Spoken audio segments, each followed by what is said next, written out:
কিছু দিন এতটাই ইভেন্টফুল হয় না যে সোশ্যাল মিডিয়া খুলে দেখারই সময় হয় না। আজকের দিনটা ছিল ঠিক সেই রকম। আজকে দিওয়ালি আর কালকেই আমি চলে এসেছিলাম আমার বন্ধুর বাড়িতে।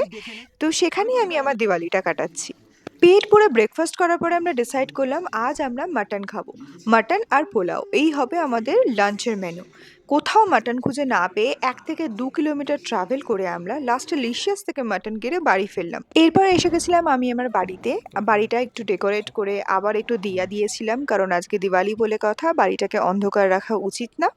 আর এবারে আমি ১ম এই ইনস্ট্যান্ট রঙ্গোলি সেটটা কিনে এনেছি। লিটারেলি এটা এত সুবিধা হচ্ছে রঙ্গোলি দিতে। আমি তো রঙ্গোলি দিতে একদমই পারি না।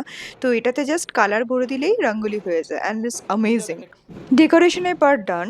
যতটা পেরেছি, যতটা সাধ্যের ভিতরে সম্ভব হয়েছে আমি ততটাই সরঞ্জাম দিয়ে চেষ্টা করেছি ঘরটাকে সুন্দর করে সাজিয়ে তোলার। তোমরা দেখে জানিও কেমন লাগছে।